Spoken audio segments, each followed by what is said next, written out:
والنعم بالشكر نحمده ولا إله كما نحمده ولا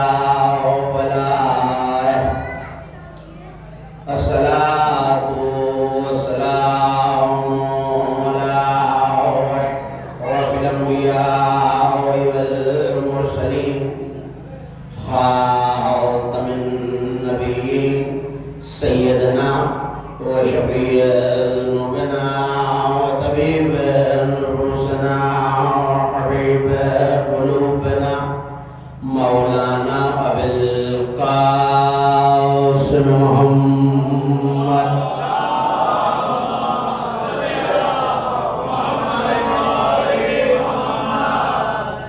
وأهل بيته الطيبين الطاهرين المعصومين المظلومين الميامين الذين ذهب الله عنهم الرجس وطهرهم تطهيرا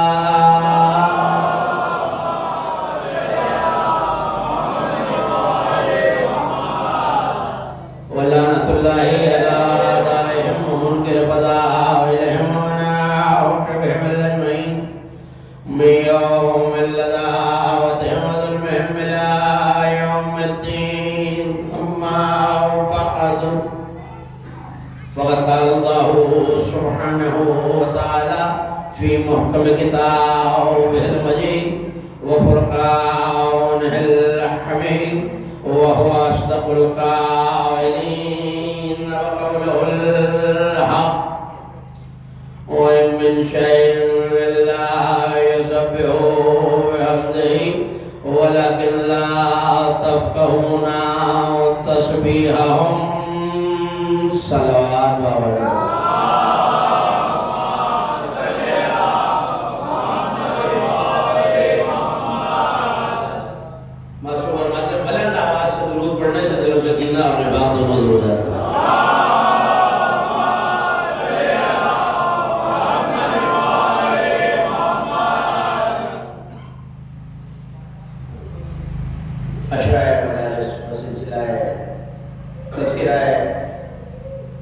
شہادت بدعت رسالت ام الائمہ سیدۃ النساء العالمین سیدہ فاطمہ الزہرا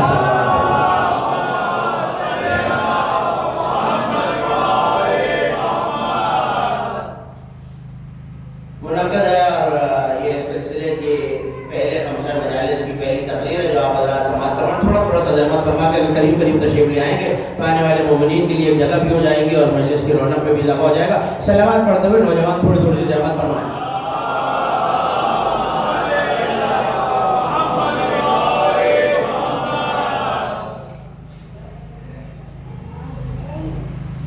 گفتگو کے سلسلے کی پہلی تقریر اور میں نے آپ کے سامنے کلام مجید سے جو صاحب حافظ آیا وہ اس گفتگو کے لیے اس عنوان کے لیے تلاوت کرنے کا شرف حاصل کیا یہ سورہ مبارکہ بنی اسرائیل کی آیت 17واں سورہ کلام مجید کا سورہ مبارکہ بنی اسرائیل یا سورہ مبارکہ اسرا دونوں نام اس وقت مروجہ ہیں اور دونوں نام قرآن کے ترجموں میں اور قرآن کے نسخوں میں چھپے ہوئے ہیں وہ سورہ یا جس میں بنی اسرائیل کا تذکرہ یا دوسرا تعارف یہ ہے کہ وہ سورہ جس میں مصطفیٰ کی معراج کا تذکرہ ہے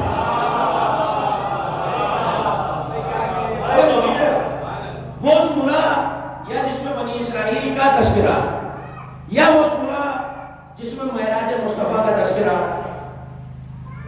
دونوں صورتوں میں تعارف الگ ہے لیکن یہ سورہ اسرا کا نام متقدمین کے یہاں موجود ہے آج یہ نام زیادہ رائج ہے سورہ مبارکہ بنی اسرائیل کے ناموں میں ایک نام سورہ اسرا لیکن آج زیادہ رائج ہے لیکن کمال یہ ہے کہ سورہ اسرا کیوں کہا گیا ایک آیت کی وجہ سے آیت بہت جانی پہچانی ہے سبحان الذی اسرا بعبدہ لیلا تسبیح کے لائق ہے وہ ذات جو راتوں رات اپنے عبد کو معراج نہیں تھوڑا سا اگر میرے نوجوان بھائی اور دوست میرے ساتھ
سبحان کا مطلب ہے لائق تسبیح. سبحان کا مطلب ہے لائق تسبیح. اس کا مطلب ہے اللہ یہ کہہ رہا تسبیح کے لائق ہوں میں. یہ نہیں کہا میں رحمت کرنے والا ہوں، میں قہر والا ہوں. جملہ پہلا تقریر کے آپ کے حوالے کر رہا ہوں. تسبیح کے لائق ہے وہ ذات جو معراج پر لے گئی. تو ایک بات تو اس آیت سے یہ پتہ چل گئی کہ معراج کا کوئی نہ کوئی تعلق تسبیح سے ضرور جڑا ہوا ہے.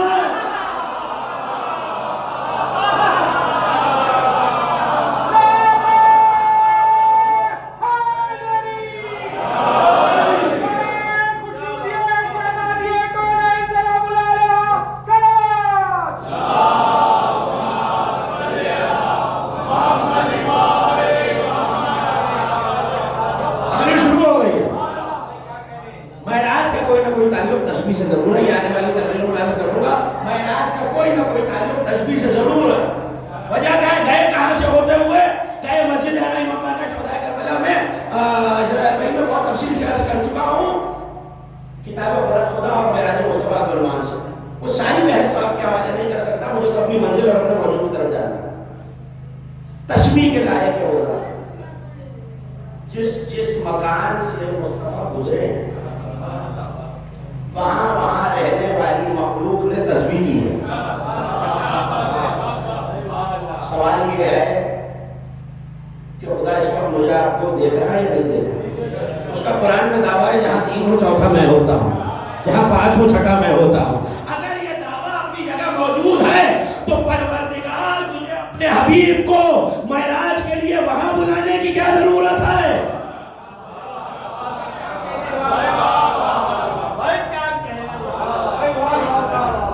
جو ہو جائے تو مجھے ملا دو. تجھے اپنے حبیب کو وہاں بلانے کی کیا ضرورت ہے؟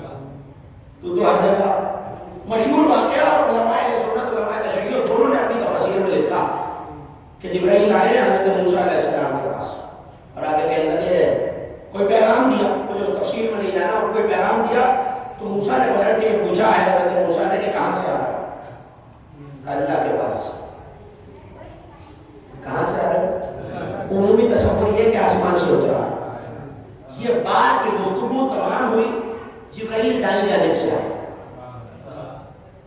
توجہ، جبرائیل دائیں جانب سے آئے تو پھر پوچھا کہاں سے آ رہا ہے؟ اللہ کے پاس. یہ گفتگو تمام ہوئی تو بائیں جانب سے آئے گا کہاں سے آ رہا ہے؟ اللہ کے پاس. پھر پشت کی طرف سے یعنی شش جہاد سے جب جبرائیل آئے اور بار بار حضرت موسیٰ پوچھ رہا ہے کہاں سے آ رہے ہو تو کہہ رہے پروردگار کے پاس سے آ رہا ہوں. تو کہا یہاں سے آتے ہو تو بھی یہی کہتے ہو، وہاں سے آتے ہو تو بھی یہی کہتے ہو. تو کہا وہ کوئی جگہ اس سے خالی ہی کب ہے؟ کوئی جگہ، توجہ، کوئی جگہ مجھے بڑی اہم منزل کی طرف آپ کو لے جانا. کوئی جگہ اس سے خالی ہی کب ہے کہ میں یہ کہوں کہ وہ یہاں ہے اور یہاں نہیں ہے؟ تو جب ہر جگہ ہے تو مالک اپنے حبیب کو اتنی زحمت کیوں دی؟ تیرا ہی تو گھر، جملہ آپ کے حوالے کرو، تیرا ہی تو گھر بنا ہوا ہے اور ملاقاتیں اپنے گھروں میں ہوا کرتی ہیں. اپنے حبیب سے کعبے میں مل لیتا. اللہ نے کیا سن رہا ہے؟ اپنے حبیب سے کعبے میں مل لیتا. تو مشکل تو آتا ہی ہر جگہ ہے اللہ. تو معراج یوں ہی کیوں ہونا ضروری ہے؟ ایک جملے میں حدیث آپ کے حوالے کروں. اللہ کو مجلسی نے لکھا کہ سائل آیا میرے اور آپ کے چوتھے امام، امام سید و ساجدین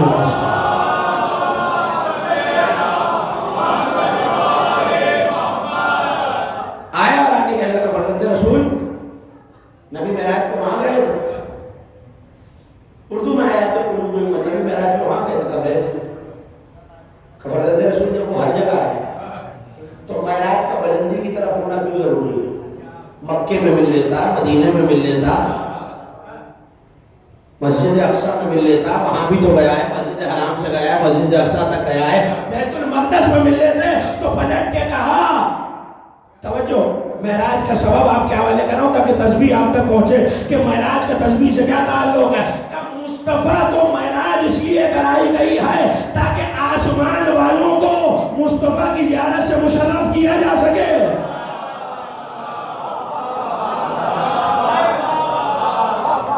آسمان والوں کو مصطفیٰ کی زیارت سے مشرف کیا جا سکے. اور جب وہ مصطفیٰ کو دیکھیں تو نور مصطفیٰ کی زیارت سے اللہ کی تسبیح کریں. اس کا مطلب مطلب ہے زیارت مصطفیٰ معراج مصطفیٰ مصطفیٰ کے لیے نہیں تھی، فرشتوں کی تسبیح کے لیے تھی۔ جس آسمان سے نبی گزرتے تو سارے فرشتے جمع ہو کے کہتے سبوح قدوس رب الملائکۃ والروح، تسبیح کے لائق ہے وہ جو ہمارا بھی رب ہے، روح الامین کا بھی رب ہے۔ یہ نور ہمارے رب کے نور سے کتنا ملتا جلتا ہے۔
تو جس سے مشابہ ہو اس نور کو پہلے دیکھا ہوا ہونا ضروری ہے، تو ہی باتیں ہیں۔ خدا تو آنکھوں میں آ نہیں سکتا، نظر اسے پہچان نہیں سکتی، اور تازہ تازہ کہہ رہے یہ نور اس نور سے، یہ نور اس نور سے، یہ نور اس نور سے۔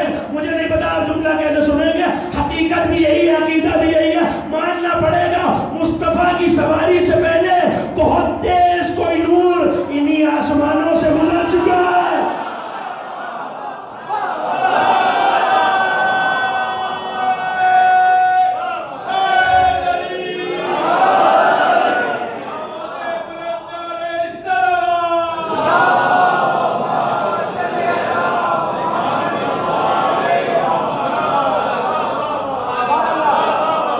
کوئی نور یہاں پہلے گزر چکا ہے۔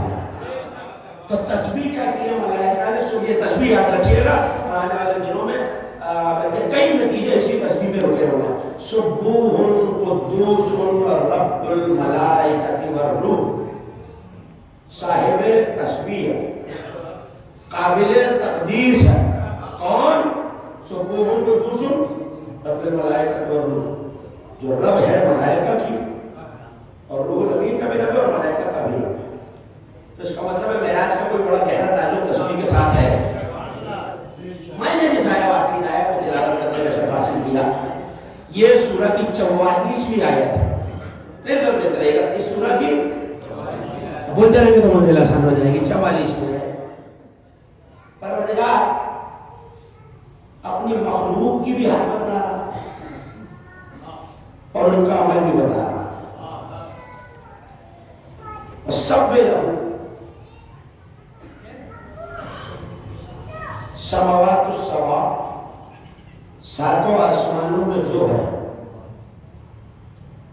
اللہ کی تسبیح کرتا ہے۔ زمین میں جو، بلکہ زمین پہلا جملہ میں معاف کیجیے گا، پہلا جملہ تو یہ ہے کہ ساتوں آسمان تسبیح کرتا ہے اور زمین تسبیح کرتی ہے، وما فیہن، اور ان دونوں میں جو ہے وہ بھی تسبیح کرتا ہے۔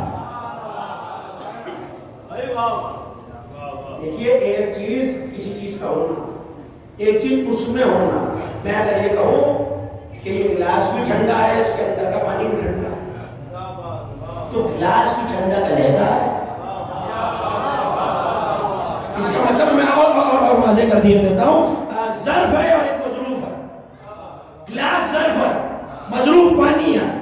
ضروری نہیں ہے کہ ظرف ٹھنڈا ہو تو مظروف بھی ٹھنڈا ہو، یہ ضروری نہیں.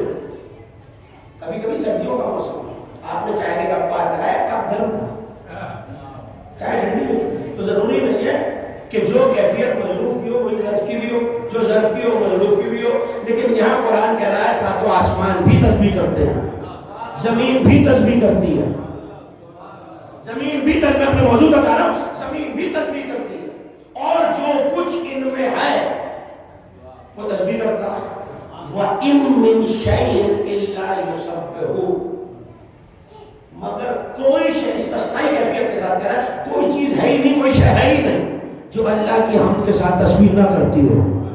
اس کا مطلب ہے کائنات کی کوئی شے، یہ شجر، یہ حجر، یہ پانی، یہ درخت، یہ خشکا، یہ سمندر، یہ زمین، یہ سب شے. اور آگے بڑھ جاؤں اگر اجازت دیں، یہ دیواریں، یہ منبر، یہ میرا اور آپ کا لباس، یہ بھی تو شے ہے. اور آگے بڑھ جائیے، جبرائیل،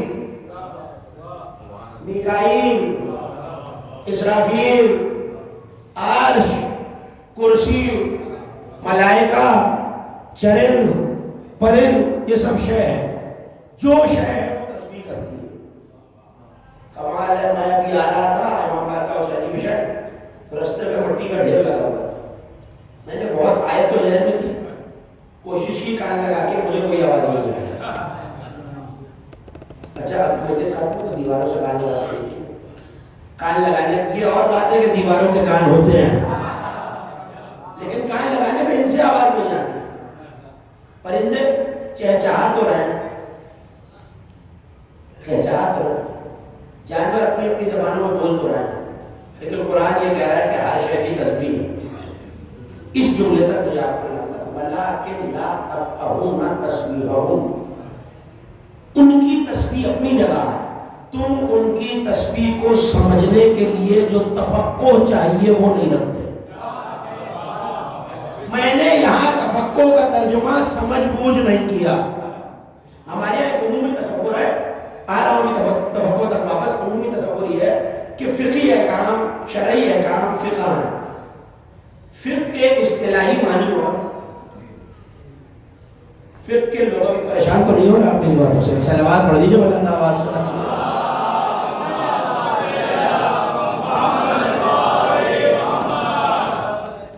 تم سمجھ نہیں رکھتے، تم ان کی تسبیح کی سمجھ نہیں. قرآن نے اللہ نے استعمال کیا تفقع نہیں رکھتے، ولیکن لا تفقهون تسبیحهم، تم وہ تفقع ہی نہیں رکھتے. عام معنی اس وقت آپ کے حوالے کر رہا ہوں، وہ سمجھ نہیں رکھتے، وہ شعور نہیں رکھتے، وہ فہم نہیں رکھتے. حالانکہ ان تینوں الفاظ کا معنی سمجھ ہی ہے ہماری زبان. اس وقت مجھے توقع میں نہیں رکھنا، آ رہا ہوں اس تک واپس. لیکن جو شے ہے وہ تسبیح کرتی ہے. ہر شے نہ ہمیں سنائی دے رہی ہے نہ سمجھ میں آ رہی ہے. تو جو ساتوں آسمانوں میں، جو زمین میں، تو اجازت ہے پہلے آسمان والوں کو دیکھ لیا جائے.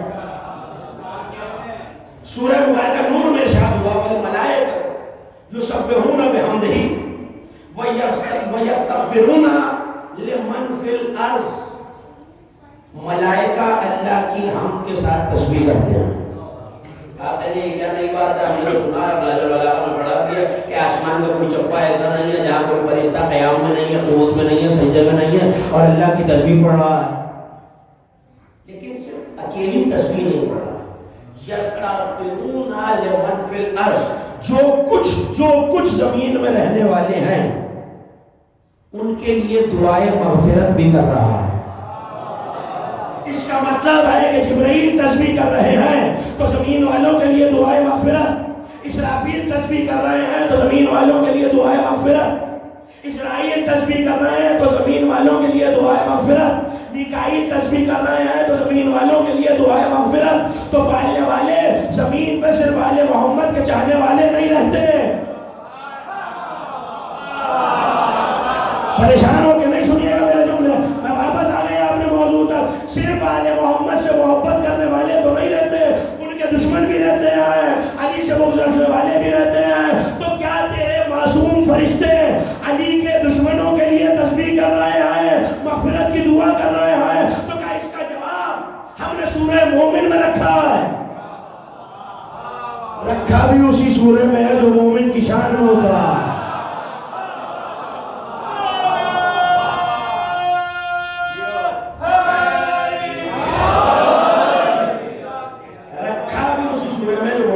اجازت ہے اور آیت پڑھتا چلو. صلوات اتنی بلند آواز سے پڑھیں گے.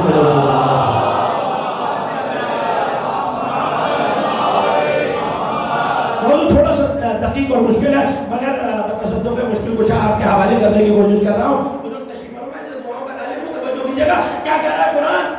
ملائکہ تسبیح بھی کر رہے ہیں, مغفرت کی دعا بھی کر رہے ہیں. کس کے لیے؟ جو زمین پر. چلیے ممکن ہے علی کو تو بات نہیں کریں, فرعون کے لیے, شداد کے لیے, نمرود کے لیے. 3 نام میں نے لے لیے, باقی آپ سوچتے نہیں ہو. اللہ کے دشمن ہیں. اور آگے بڑھ جاتا ہوں. ابو جہل کے لیے, ابو لہب کے لیے, وہ بھی تو اس میں نہیں ہے. تو دوسری آیت کا جواب دیا. یہ آیت سورہ مبارکہ مومن میں. آیت آپ کے حوالے کر رہا ہوں اور یقیناً آپ مجھ سے پہلے نتیجے تک پہنچ جائیں گے. الذین یحملون العرش ومن حولہ, وہ لوگ جو عرش اٹھائے ہوئے ہیں, وہ فرشتے, اور جو عرش کے گرد اللہ کی تسبیح کر رہے ہیں. وَيُؤْمِنُونَ بِهِ, اور اسی تسبیح پر ایمان بھی رکھتے ہیں. نہیں, شاید میں جملہ وضاحت سے پہنچا ہی نہیں سکا. یہاں ترجمہ کرنے والوں نے ترجمہ کیا اور اللہ پہ ایمان رکھتے ہیں, تسبیح کر رہے ہیں اور اللہ پہ ایمان رکھتے ہیں. تو بھائی جو اللہ پہ ایمان نہیں رکھے گا وہ تسبیح کرے گا کیوں؟ اس کا مطلب ہے یہ ایمان تسبیح میں رکھا ہوا ہے. نتیجہ تو مل گیا, کوئی تسبیح ایسی ہے جس پہ ایمان رکھنا ضروری ہے.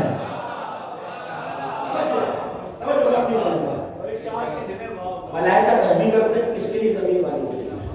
جو عرش اٹھائے ہوئے وہ ملائکہ اور جو باقی ملائکہ ہیں وہ تسبیح کرتے ہیں کس کے لیے؟ وہ ایمان بھی رکھتے ہیں تسبیح پہ.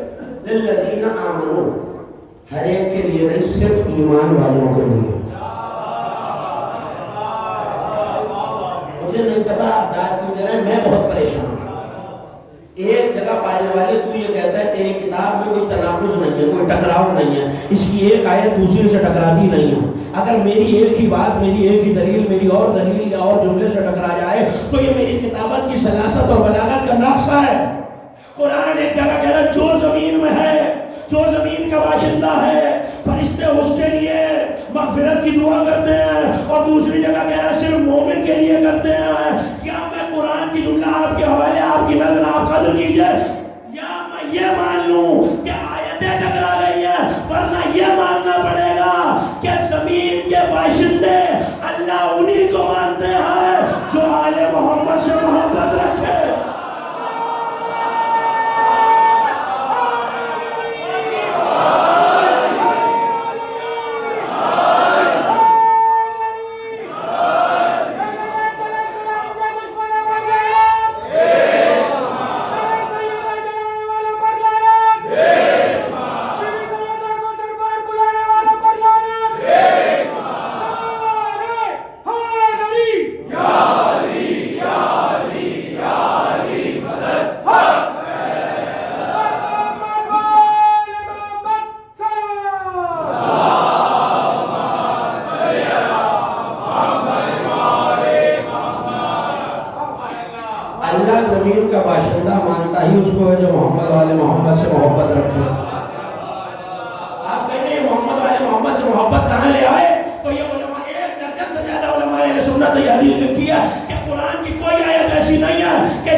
ان لوگوں کا امیر نہ ہو.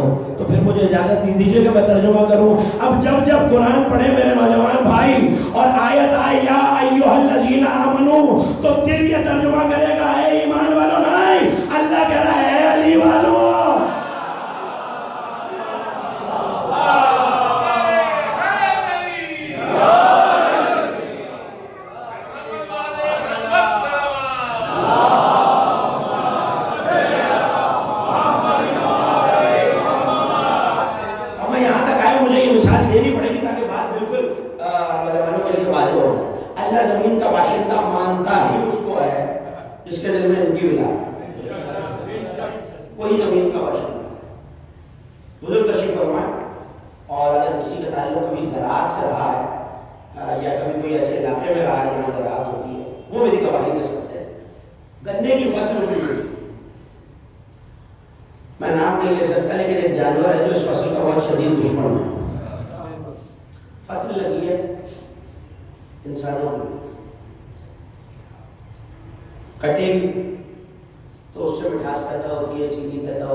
افضل ہبا ہے، الا یہ کہ وہ حرام ہو جائے تو زمین میرے اور آپ کے لیے اور ہر بشر کے لیے ہبا ہے، الا یہ کہ کسی کا چلنا حرام ہو جائے۔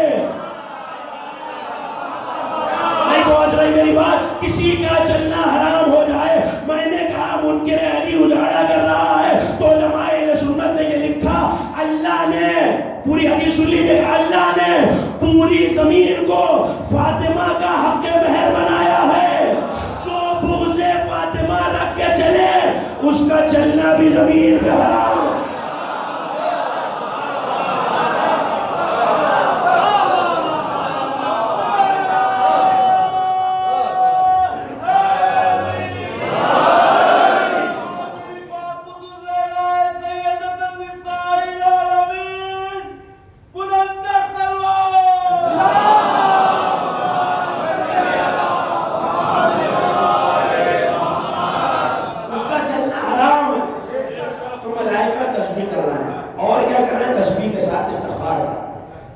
اس کے لیے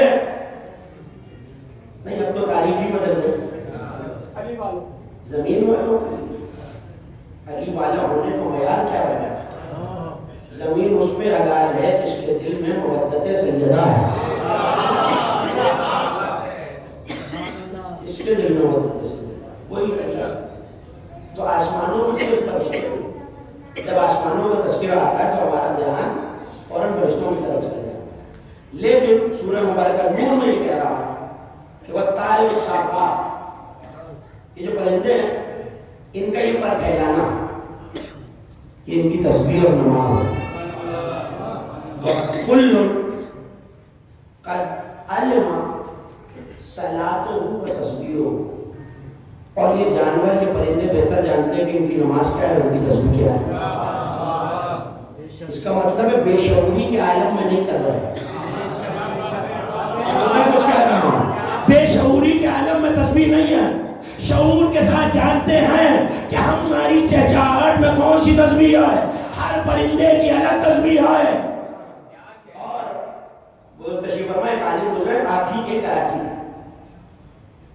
آغائے سید مہدی لکھنوی، عالمہ میں بہت عرصہ انہوں نے نماز بھی پڑھائی، بہت کثیر تعداد میں ان کی تعلیفات کی، ان کی کتاب تذکرۃ الحیوان بہت عرصہ قلمی رہی، اور اب حال ہی میں 2 سال قبل برادر عزیز علامہ مرتضیٰ عباس کی کوششوں سے کتاب چھپ گئی۔ انہوں نے ساری تسبیحات تقریباً سارے مشہور جو جن پرندوں کو آپ پہچانتے ہیں ان کی تسبیحات امام حسین کی زبانی میں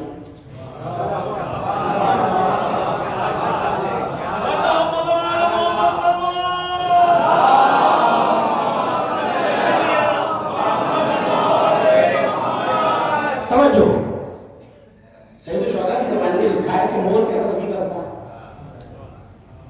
کبوتر کیا تسبیح کرتا ہے، چیل کیا تسبیح کرتا ہے، شکاری باز کیا تسبیح کرتا ہے، لیکن مجھے وہ ساری تسبیح آپ کو نہیں سنانی، مجھے تو ایک مختلف پرندے کی تسبیح آپ کو سنانی ہے۔ پرندے کا نام ہے قمبرہ، جن کے ہاتھ بلند ہو یقیناً قابل تحسین ہے۔ اس کی تسبیح باقی پرندوں کی تسبیح سے مختلف ہے، اس کی تسبیح باقی تسبیحات سے مختلف ہے۔ دیکھیے پرندوں کا پر مارنا یہ ان کی نماز ہے اور وہ تسبیح کر رہا ہے۔ موقع میں آپ کو جلدی سے یاد دلا کے یہی واپس آ رہا ہوں، سلیمان بن داؤد کا چرخ رواں، پرندوں نے چھتری بنائی ہوئی ہے کہ دامن نبوت پہ دھوپ نہ آئے، تو ایک پرندہ تھا بہت چھوٹا سا، نام ہدہد، نظر پڑی حضرت سلیمان کی، دامن پہ دھوپ آئی، صاحب تفسیر قرآن نے لکھا، پلٹ کے کہنے لگے مالی آ رہا ہدہد، کہاں گیا یہ میری اجازت کے بغیر، ہم کانا من الغائبین۔ توجہ ایک ایک مومن کی آخری مومن تک میرے ساتھ ہو جائے، یا میں اسے دردناک عذاب دوں گا یا اسے اولاد کہاں نہ ہو اسے ذبح کر دوں گا، یا میرے پاس کوئی بہت مستحکم دلیل لائے۔ توجہ بات نہیں ہے میرے پاس کہ میں پوری روایت کا تحقق کروں۔ پرندہ اڑتا ہوا آیا، اپنی چونچ سے منقار سے سلیمان بن داؤد کی نالین کا بوسہ لیا۔ سارے پرندے مانتے ہیں نا تو سلیمان بن داؤد، اب وقت نہیں ہے کہ ایک آیت آپ کے حوالے کروں، علمنا منطق الطیر، ہم نے اڑنے والوں کی زبان پرندوں کی زبان اسے سکھلا دی۔ اس کے تابع رکھ دیے، مسخر کر دی، تو آیا ہے غائب ہوا تھا، پلٹ کے کیا کہہ رہے میری اجازت کے بغیر کیسے ہو گیا؟ بوسہ لیا کہ خوشامد نہ کرو سر اٹھاؤ، بہت آسانی سے سننا ہے، خوشامد نہ کرو سر اٹھاؤ، کہاں گئے تھے میری اجازت کے بغیر؟ جواب دو یا دردناک عذاب دوں گا یا قتل کر دوں گا۔ علامہ عاشق بارانی نے پلٹ کے یہ لکھا کہ پرندے نے اس نبی سے جو مشرق و مغرب تک کی حکومت کا مالک ہے اور نبی بھی ہے، توجہ، پلٹ کے کہنے لگے لن تقدروا بذبحی، آپ مجھے ذبح کرنے کی قدرت نہیں رکھتے۔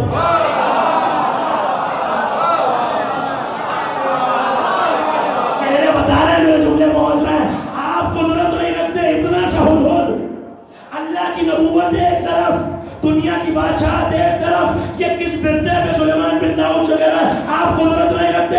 جلال کے عالم میں اللہ کے نبی نے کہا کیا مطلب ہے؟ اپنی حیثیت پہچان، میری قامت دیکھ، میں قدرت نہیں رکھتا، کیوں قدرت نہیں رکھتا؟ تو پر پھیلا کے کہنے لگا سنیے، اللہ نے میرے پروں پہ قلم قدرت سے سریانی زبان میں یا علی لکھ دیا۔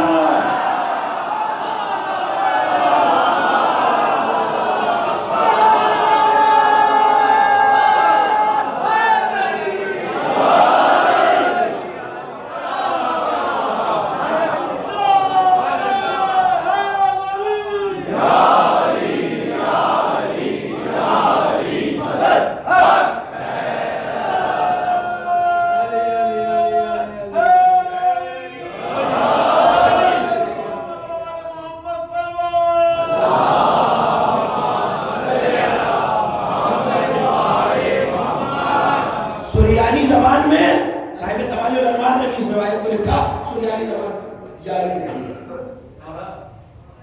کس کے غضب کے سامنے پڑا؟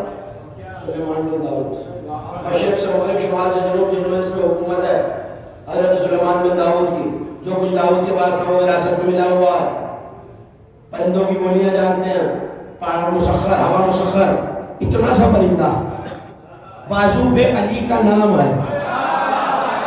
میں لفظ بدل کے کہتا ہوں کہ مجھے حیرت سے دیکھ رہا ہے، شاید وہ بھی پہنچ جائیں، ہدہد کو اللہ نے امام ضامن والا ہے۔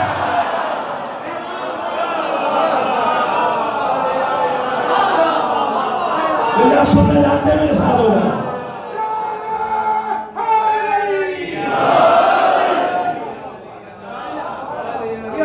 جانتے ہیں حضرت سلیمان نے پلٹ کے کیا کہا؟ اب تیری میری کوئی لڑائی، کوئی جھگڑا نہیں ہے، کہ سلیمان ابھی تو بڑے غضبناک تھے، کہ تجھ سے کیا لڑائی، تو بھی ان کا خادم ہوں، میں بھی ان کا عباد ہوں۔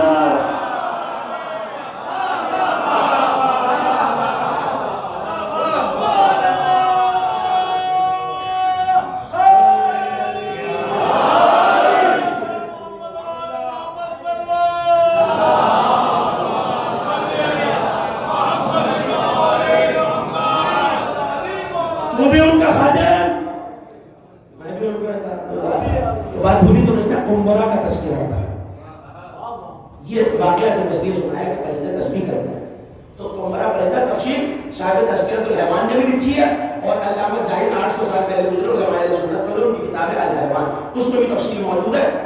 ہدہد کے سر پہ ہاتھ پھیرا تھا حضرت سلیمان نے، تو تاج تھا، ہاتھ پھیرنے کی وجہ سے جائیں ہدہد دیکھیے، آج بھی انٹرنیٹ کا دور، اس کے سر پہ تاج ہے، لیکن یہ صرف ایک پرندہ نہیں ہے جس کے سر پہ تاج ہے، قنبرہ بھی تاج والا پرندہ۔ ہدہد کی تسبیح یہ ہو گئی کہ پر پھیلانا اس کی تسبیح بھی ہے، پروں پہ یادی لکھا ہوا ہے۔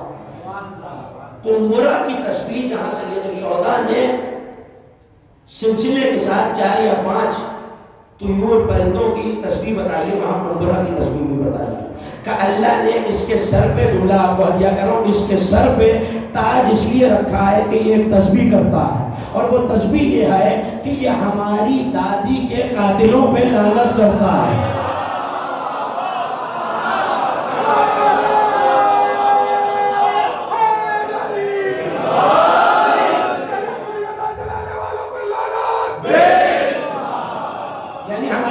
ہماری والدہ کے قاتلوں پہ اور ہمارے دشمنوں پہ لعنت کرتا ہے۔ یعنی قنبرہ کا امتیاز باقی پرندوں میں اس لیے ہے کہ وہ تبرہ کرتا ہے، آل محمد کے دشمن سے بیزاری کرتا ہے۔ اب جملہ جو نتیجہ آپ کو دینا تھا آپ کے حوالے کر رہا ہوں، اس پرندے کا نام ہے قنبرہ، کیونکہ یہ دشمن سیدہ پہ لعنت کرتا ہے، اسی پرندے کے نام پہ علی نے غلام کا نام قنبر رکھا ہے۔ جو ہاتھ اب بھی نہ بلند ہوا وہ کب بلند ہوگا؟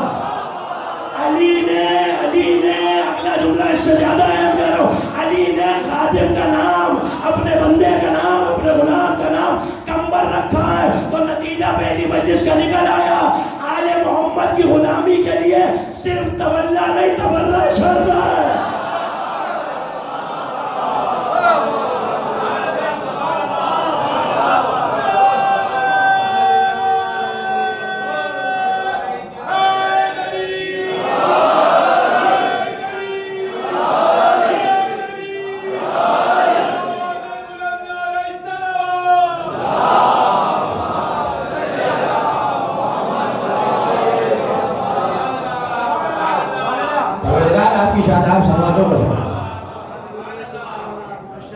آل محمد کی بندگی کے لیے صرف تولا شرط نہیں، علی نے غلام اسی کو بنایا ہے جو قنبر تھا۔ ہر شے تصویر، اسی آیت کے ذیل میں کوئی حوالہ دینا چاہے تفصیل قومی، اور وہیں سے علامہ مجلسی نے بھی لے کے نقل کیا۔ سائل آیا میرا اور آپ کے چھٹے امام صادق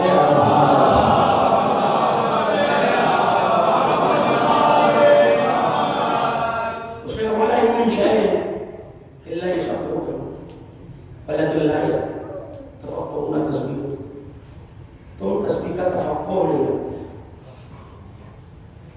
کون سی تسبیح ہوتی؟ تم نے کبھی دیوار کا چٹانا دیکھا؟ اب یہ ساری مشاہدے کی بات ہے جو مولانا نے اس کو بتایا۔ کھولا دیکھا کہ ایک ہی دفعہ میں چٹکتی ہے یا رفتہ رفتہ کہ یہی اس کی تسبیح ہے۔ کل عرض کروں گا تفصیل، دیوار کا چٹکنا اس کی تسبیح۔ پرند درختوں کا بغیر ہوا کے ہلنا، پیڑوں کا ان کی ٹہنیوں کا لہرانا بغیر ہوا کے، ایک ہے کہ ہوا سے پتے ہلنا، بغیر ہوا کے ہلنا، درختوں کی تسبیح۔ درختوں کا سایہ ان کی تسبیح۔ پھولوں کا مہکنا، پھولوں کی مہک نہیں، یہ جو مہکنا ہے، یہ جو عمل ہے مہکنے کا، یہ جو عمل ہے خوشبو پیدا کرنے کا، یہ ان کی تسبیح۔ سمندروں کا اتار چڑھاؤ، آج علماء نے قرآن سننا جانتا ہے، سمندروں کا، ان کی لہروں کا بدلنا اور آنا جانا، یہ ان کی تسبیح۔ تو سات آسمان بھی تسبیح کر رہے ہیں، زمین بھی تسبیح کر رہی ہے، اور دشمن زہرا کا زمین پہ چلنا، وَلَٰكِن لَا تَفْقَهُونَ تَسْبِيحَهُمْ۔ آج زمانے وقت ہو جائیں گے، بہت تفصیل سے کل اسی تفقہ میں گفتگو کریں گے، لیکن آج کی حد تک یہ بتا دوں کہ وَلَٰكِن لَا تَفْقَهُونَ، تم تفقہ، میں نے یہاں سمجھ بوجھ ترجمہ نہیں کیا، آغاز مجلس میں عرض کیا تھا، فہم تم فہم نہیں کرتے۔ کسی بچے کو کسی بزرگ نے ناسمجھی کرتے دیکھا، ارے بھائی تمہیں شعور ہی نہیں ہے، تمہیں فہم ہی نہیں ہے، کیا بے عقلی کی حرکت۔ آپ نے دیکھا تینوں لفظ ہیں، ترجمہ ایک ہی ہے، اور اسی ممبر سے گزشتہ اور اس سے پیوستہ تعالی عرض کر چکا ہوں کہ اگر ایک لفظ سے کام ہو رہا ہے تو زیادہ لفظ بنانا عبث کام ہے، اور جو عبث تخلیق کرے وہ اللہ نہیں ہوتا۔ اس کا مطلب ہے شعور اور چیز ہے، فہم اور چیز ہے، تفقہ اور چیز ہے۔ ہمارے یہاں کچھ چیزیں جو کسی خاص معنی سے منسوب ہو جاتی ہے، مثال کے طور پہ مکر مضمون معنی میں آتا ہے، قرآن معنی کسی کے دھوکہ دہی کو مکر کرے، مکر و فریب، مکر اور فریب ہے لیکن ساتھ ساتھ خدا قرآن میں کہہ رہا ہے کہ اللہ مکر کرنے والوں میں سب سے بہتر مکر کرتا ہے۔ بے شک اس کا مطلب ہے مکر کے حقیقی معنی کچھ اور، رائج معنی توجہ کیجیے گا، رائج معنی کچھ اور۔ تو اسی طرح فقہ کے لغوی اور حقیقی معنی کچھ اور، کسی چیز کی نسبت کی وجہ سے ہمارے ذہنوں میں جو تصور قائم ہو گیا، یعنی فقہ کا مطلب کیا ہے؟ آسان معنی، کسی چیز کو دیکھ کے اس میں ایسی بصیرت رکھنا. باقی الفاظ کے معنی کا لفظ کروں گا. پریشان تو نہیں ہو رہا آپ میری بات سے؟ مجھے جانتے مومنین کے سناٹے سے ڈر لگتا ہے. صلوات پڑھ دیجیے اہل بیت کی ذات پہ بلند آواز.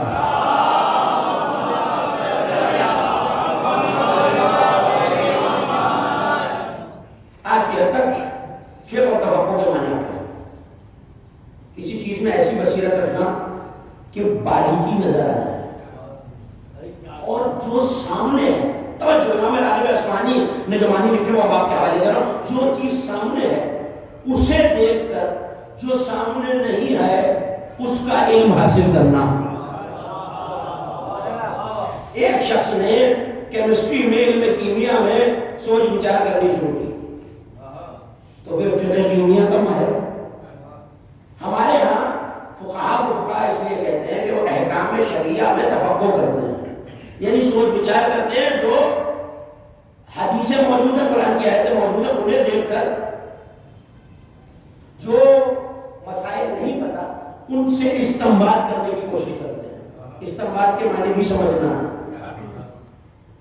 ان سے استنباط کرنا.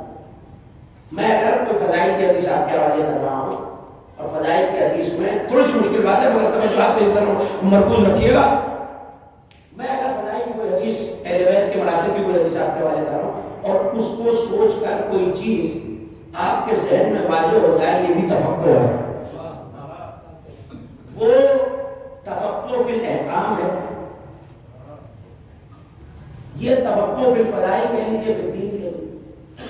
اس کا مطلب ہے کسی چیز کو سمجھنا، اس کی معرفت رکھنا اور اس کے حقیقی معنی کو ظاہر سے درک کرنا تفقہ ہے.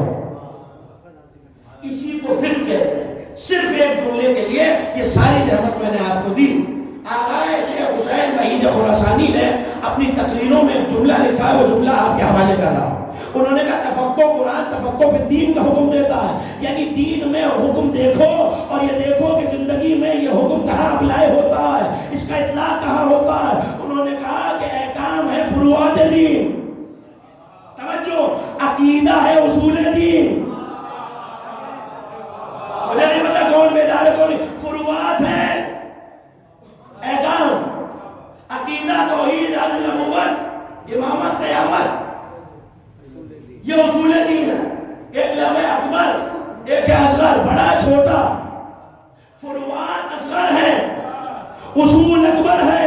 اصول دین پہ مستحکم نہیں ہوں گا تو فروع دین مجھے فائدہ نہیں دے گا. پڑھتا رہوں میں کعبے کی طرف منہ کر کے نمازیں، اگر دل میں ولایت آل محمد نہیں ہے. ولایت اصول ہے، نماز فروع ہے. اس کا مطلب ہے اصول دین اکبر. توجہ ہے کہ جملہ کہنا ہے. ایک ایک مومن میرے ساتھ ہو جائے تو جملہ آپ کو دیا کروں. اور فروع دین اصغر، انہوں نے کہا کہ احکام، نماز، روزہ، حج، زکات، ان میں غور کرنا فقہ اصغر ہے. عقیدے میں غور کرنا فقہ اکبر ہے.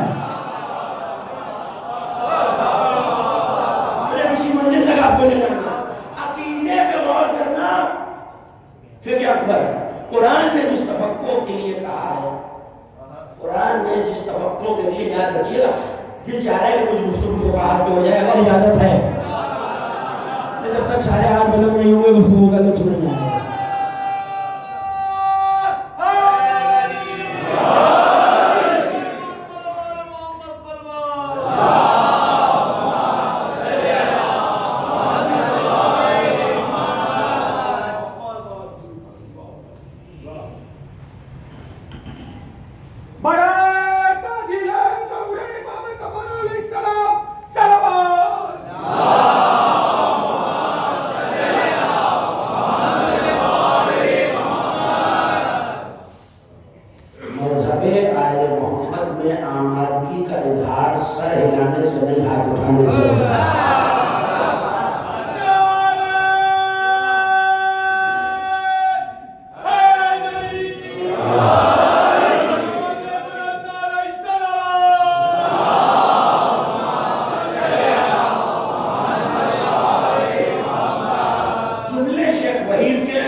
زندہ پائندہ پروردگار مسیح سلام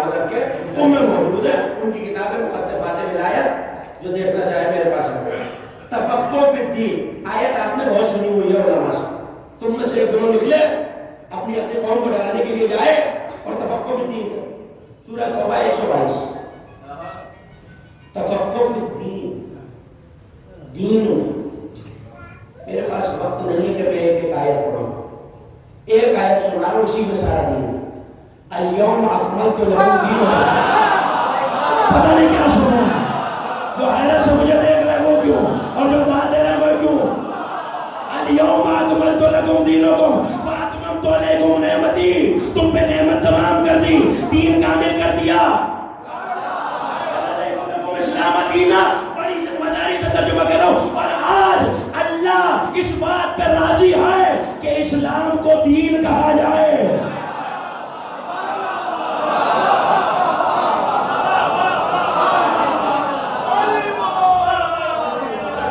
آج اللہ اس بات پہ راضی ہے کہ اسلام کو دین کہا جائے. اس کا مطلب ہے دین ملائے دین. ایک تعریف نہیں، آیتوں کا ایک کاروان. اسی لیے کہا کرتا ہوں قرآن وہ توق ہے جس کے ڈلنے کے بعد آل محمد کا منکر تڑپ تو سکتا ہے، نکل نہیں سکتا. آپ یہ ایک چہرہ بتلا دے گا کہ میرا جملہ پہنچا یا نہیں پہنچا. یہ آیت بھی آپ کو سنیں گے. ان عدت شہور عند اللہ اثنا عشر شہرا فی کتاب اللہ یوم خلق السماوات والارض منها اربعۃ حرم ذلک الدین القیم. جب سے زمین و آسمان بنے اللہ کے نزدیک مہینوں کی تعداد 12 ہے. اس مجلس مجمع کو یہ یاد دلانے کی ضرورت نہیں ہے کہ یہ 12 کون ہیں. ان میں 4 زیادہ عزت والے ہیں اور یہی دین قیمہ ہے، یعنی پکا اور مضبوط دین ہے. اس کا مطلب ہے علی کی ولایت دین، ائمہ کی امامت دین. اور اب سورہ مبارکہ بینہ نماز روزہ حج زکات اور ابراہیم کے دین کے بعد کہہ رہا ہے ذالک الدین القیم. سائل آئے اور صاحب تفسیر التاویل الآیات نے لکھا کہ مولا وہ پکا اور مستحکم دین کون سا ہے کہ یہ آیت ہماری دادی فاطمہ کے بارے میں نازل ہے.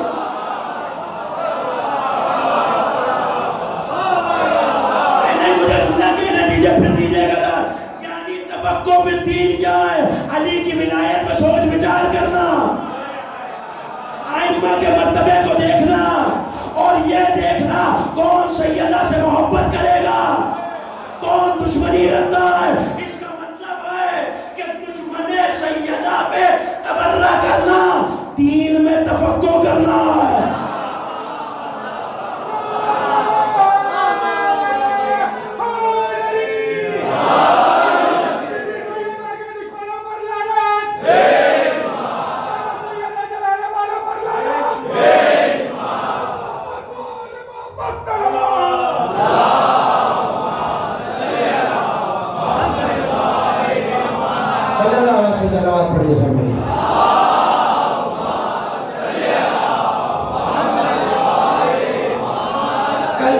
کے ساتھ تفصیل سے بیان کروں گا. جملے میرے نہیں ہے، عقیدہ فقہ اکبر ہے.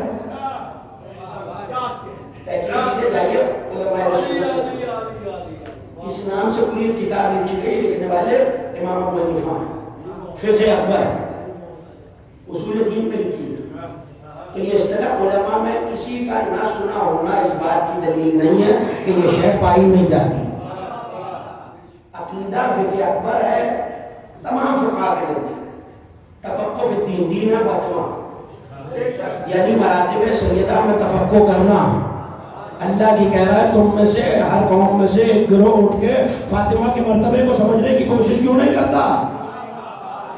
اس کا مطلب ہے تفقہ کا کیا مطلب ہے کہ سیدہ کس عمل سے راضی ہوگی جو تفقہ سے کام لے.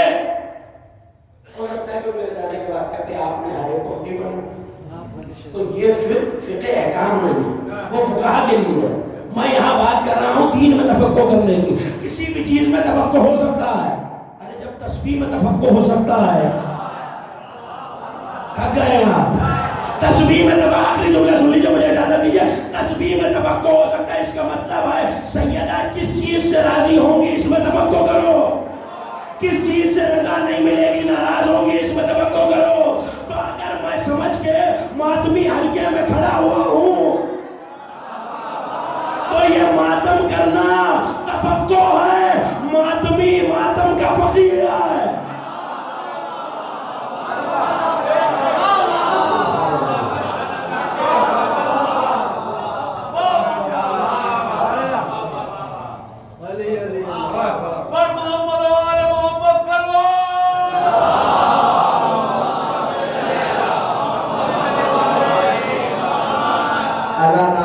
آتی ہے اس کا فقیر قسم یہ سوچنا کہ عزاداری میں میرے سمجھ سے سیدہ راضی ہوگی. تم تسبیح میں تفکر ہی نہیں رکھتے. آگے ہمیں واپس ہو تکلیف ختم ہو گئی. تم تسبیح میں تفکر نہیں رکھتے. مجھے نہیں پتا کبوتر کیا تسبیح کر رہا ہے، میں تفکر نہیں رکھتا. مجھے نہیں پتا کہ پرندے کیا تسبیح کر رہے ہیں، میں تفکر نہیں رکھتا. یہ سمندر کی لہریں کیا تسبیح کر رہے ہیں، میں تفکر نہیں رکھتا. یہ پھولوں کا چٹکنا، گلیوں کا کھلنا، ان کی خوشبو کیا ہے. ارے تو جب زمانہ پھول کی تسبیح نہیں سمجھا تو رسول کی تسبیح کیا سمجھے گا. اور اب اگلا جملہ آپ کے حوالے، جو رسول کی تسبیح نہیں سمجھا وہ بطول کی تسبیح کیا سمجھے گا. صلوات پڑھیے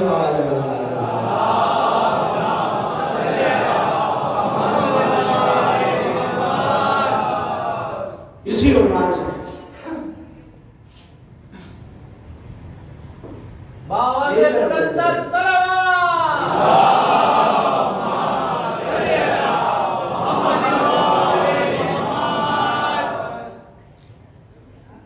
عنوان سے آپ کے اگلے 4 روز مطالعے منتقل کریں.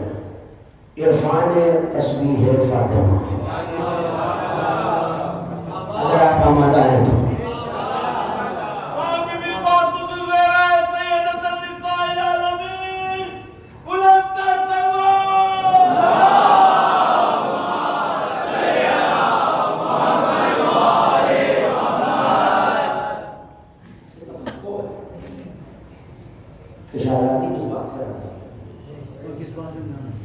میں یہ دیکھنا کہ یہ تسبیح سیدہ خدا کی ہے.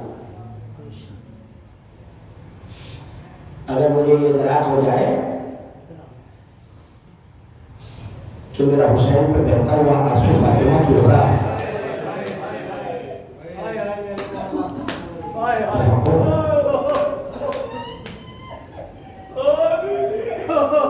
مجھے پتہ چل جائے کہ یہ رونا ایک ماں کی تمنا ہے.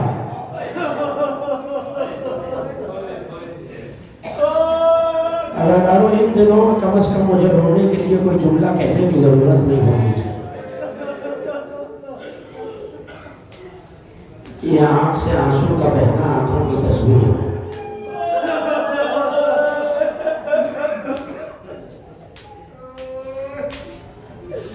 مگر جو آنسو اب باہر آئے ہیں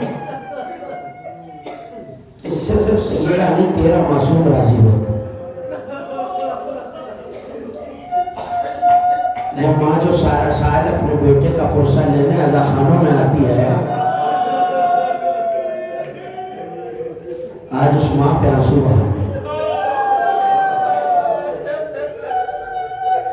کون سی ماں جو عزا خانوں میں یہ کہہ کے آتی ہے اپنا رومال پھیلا کہ ہے کوئی میرے بچوں پہ رونے والا.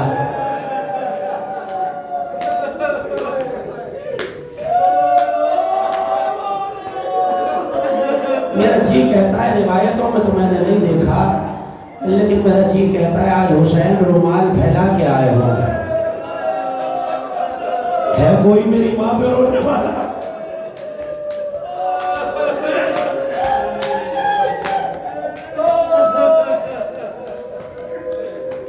کیا غم تھا کہ علی جیسا صابر چیخ مار کے رویا.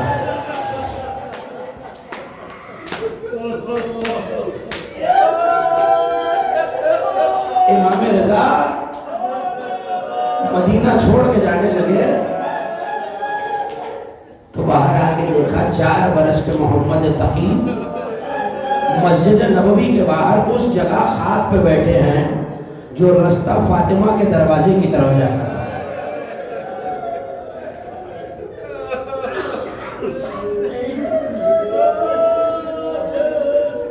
رو لیجیے عزادارو یہ غریب کی رضا ہے.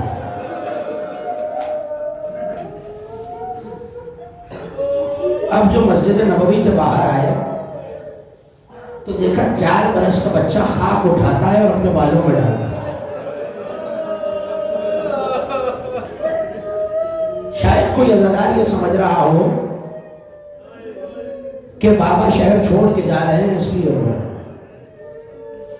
میرے مولا رضا نے تڑپ کے پوچھا میرے لال ابھی ہم زندہ ہیں آنکھوں میں آنسو کیوں ہیں؟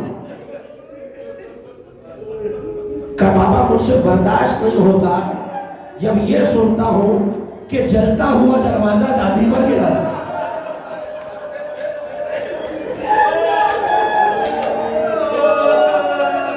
آپ کے چھٹے امام سجدے میں سر رکھ کے کہا کرتے تھے پالنے والے ان چیخوں میں رحمت نازل فرما جو ہمارے مسائل میں مدد ہوتا۔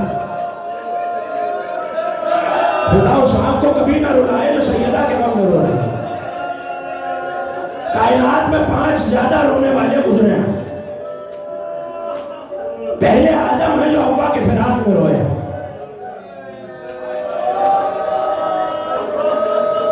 دوسرے یعقوب ہیں جو یوسف کی جدائی پہ روئے ہیں، اتنا روئے کہ آنکھوں سے بینائی چلی گئی۔ ایک یوسف ہے جو زندان میں روئے ہیں، مگر چوتھا سنیں گے عزاداروں ایک بیٹی ہے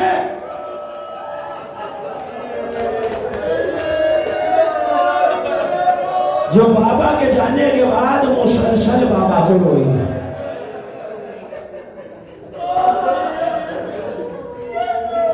پانچواں ایک بیٹا ہے جو اپنے باپ کا ناشانہ دفنا سکتا۔ اللہ تعالیٰ علماء فیصلہ نہیں کر سکے کہ ان میں سب سے زیادہ رونے والا کون ہے۔ کیا یعقوب کا برسوں رونا زیادہ ہے؟ کیا یوسف کا زندان میں تڑپنا زیادہ ہے؟ کیا سجاد کا 40 برس لہو بہانا زیادہ ہے؟ مگر ایک عالم نے عجیب جملہ لکھا دادارو یہی مکمل مصائب ہے۔ وہ کہتے ہیں سیدہ صرف زندگی میں نہیں روئی، 28 رجب کو جب قافلہ چلا تو ماں نے کہا تھا حسین ماں قبر کو چھوڑے جا رہی ہے۔ ارے کربلا لگے اور حسین زینب کے خیمے میں آئے تو کہ زینب ابھی تو خیمے لگے کہ بھئییا یہ عجیب سا زمین ہے، پشت خیمہ سے کسی بیوے کی رونے کیا۔ وہ ہاتھ کسی کا محتاج نہ ہو جو سینے پہ ماتم کرا۔ تو زینب کہاں پہچانا؟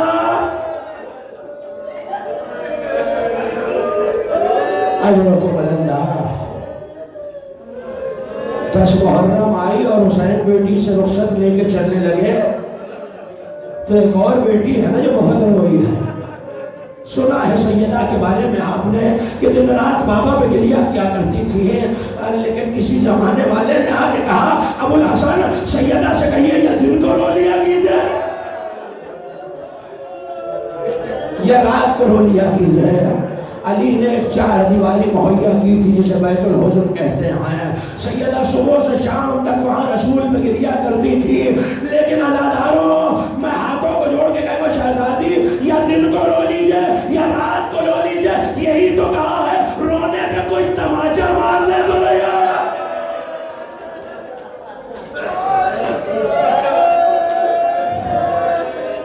اجرکم اللہ۔ امام زمانہ آپ کا پرسہ قبول فرما۔ رخصت لے کے چلنے لگے تو آخری بار سکینہ کو سننے میں سنایا، ہاں دادارو سنا ہے نا آپ نے، بچی یہ کہہ کے چونک کے اٹھی بابا بابا چلے جائیے، کسی بیوی کی آواز آ رہی ہے سکینہ، ماں انتظار کر رہی ہے۔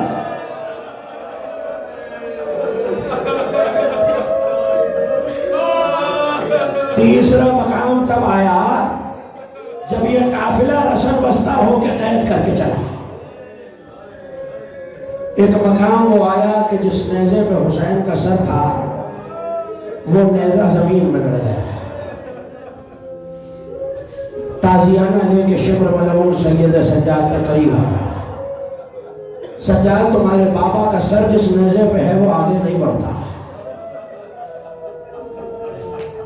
اللہ جانے میں جملہ کیسے کہوں گا، آپ کیسے سنیں گے۔ غزنی توق کو سنبھالتے ہوئے عابد بیمار نے سر کو اٹھایا، نیزے کی طرف دیکھ کے کہا بابا آگے کیوں نہیں بڑھتے بابا؟ ایک مرتبہ سر سے آواز آئی سجاد میری سکینہ راستے پہ گر گئی ہے۔ 2 جملے سن لیجیے عزادارو۔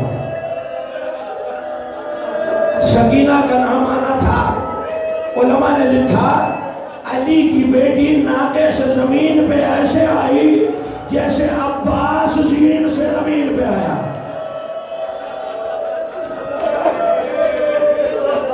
آواز دیتی چلی علی کی بیٹی سکینہ. سکینہ کہا امی کو آواز دو. دیکھا ایک سائے میں ایک سیاہ برنے والی بی بی سکینہ کو آغوش میں سلا رہی ہے. طلب کے زینب بنت علی نے آواز دی ہے بی بی تو کون ہے جو اس حال میں ہم پہ رحم کر رہی ہے؟ اپنا نام بتا دے. میں فاطمہ زہرا سے تیری شفاعت کروں گی. فاطمہ کا نام آنا تھا. اس بی بی نے لقاب کو الٹا آواز دی زینب جا جا سے تو گزری فاطمہ زہرا. آخری جملہ سنی جا رہا. قافلہ شام آ کے قید ہو گیا. ایک مرتبہ رات کے وقت دربان تازیانہ لے کے بیمار کی طرف بڑھا. سجاد کئی زندان ہیں جن میں اہل حرم قید رہے. سجاد رات کے وقت کوئی بی بی زندان سے باہر جاتی ہے. عزیزانو یہ وہ زندان ہے جس کے سامنے ایک درخت ہے. مجھے نہیں پتا میں جملہ پڑھ سکوں گا یا نہیں. اس درخت پہ ایک بوری بندھی ہوئی ہے.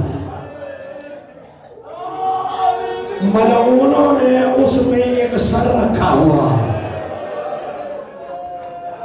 اس سے زیادہ میں نہیں پڑھ سکتا. ظالم تازیانہ لے کے سید سجاد کے پاس آیا کہ سجاد رات میں کوئی بی بی درخت کے پاس جا کے گریہ کرتی ہے. کہ ظالم زندان سے کوئی بی بی مجھے بتائے بغیر باہر نہیں جاتی ہو. ایک مرتبہ سید